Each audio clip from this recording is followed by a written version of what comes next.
এই 24-এর শহীদদের রক্তের ঋণ যাতে আমরা পরিশোধ করতে পারি, এই ঋণের দাবি নিয়ে এসেছি।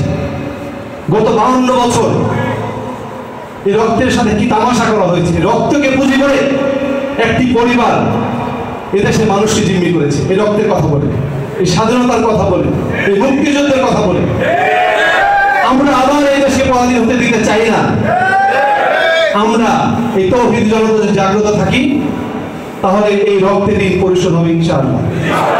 আপনারা কি রক্তের ঋণ পরিশোধ করতে রাজি আছেন? তাহলে এবার শুনুন ঠান্ডা মাথায়, যদি রক্তের ঋণ পরিশোধ করতে হয় তাহলে ঠান্ডা মাথায় আগাতে হবে, খুব বেশি চেতাচেতি করা যাবে না। মাইন্ড করুন আমার কথায়, রক্তের ঋণ ঠান্ডা মাথায় পরিশোধ করতে হবে। কিভাবে? আজকে দেখেন, বিপ্লব হলো মাত্র কয়েকদিন, কিন্তু আর একটা গ্রুপ কিন্তু ময়দানে সক্রিয় এই রক্তের সাথে গাদ্দারি করার জন্য। কত বড় নিষ্ঠুর তারা, কত বড় বেঈমান তারা।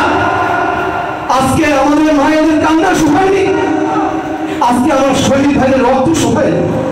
তারা টিমটোপে যে ব্যস্ত হয়ে গিয়েছে, তারা মানুষের চাঁদাবাজি করার জন্য ব্যস্ত হয়ে গিয়েছে। কত বড় নিষ্ঠুর তারা, কত বড় পশু, রক্তের সাথে কত বড় গাদ্দারি।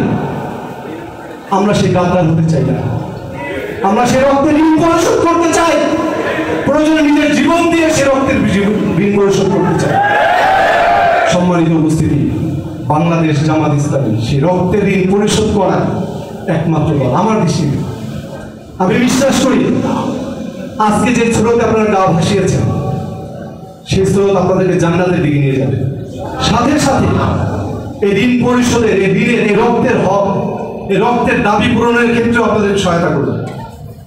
আজকে আমরা যদি এই শহীদদের যে প্রত্যাশা ছিল, তারা একটি বৈষম্যমুক্ত দেশ দেখতে চেয়েছে, তারা একটি স্বাধীন দেশ দেখতে চেয়েছে, তারা একটি দুর্নীতিমুক্ত দেশ দেখতে চেয়েছে, তারা একটি কল্যাণ রাষ্ট্র দেখতে চেয়েছে।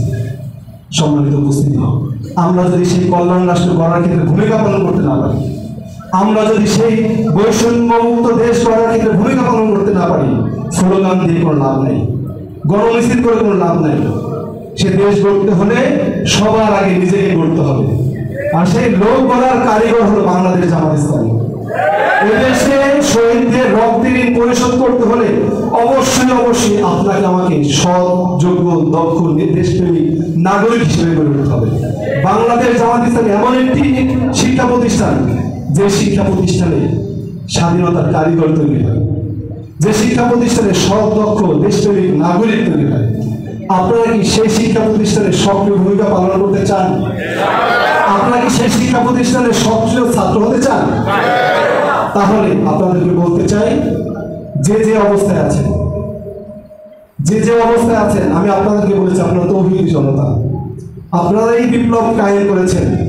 এখন জামাত ইসলামীর মতো নিয়মতান্ত্রিক দলে সক্রিয়ভাবে অংশগ্রহণ করে আগামী সেই স্বপ্ন পূরণ করার জন্য আপনারা অবশ্যই এগিয়ে আসবেন।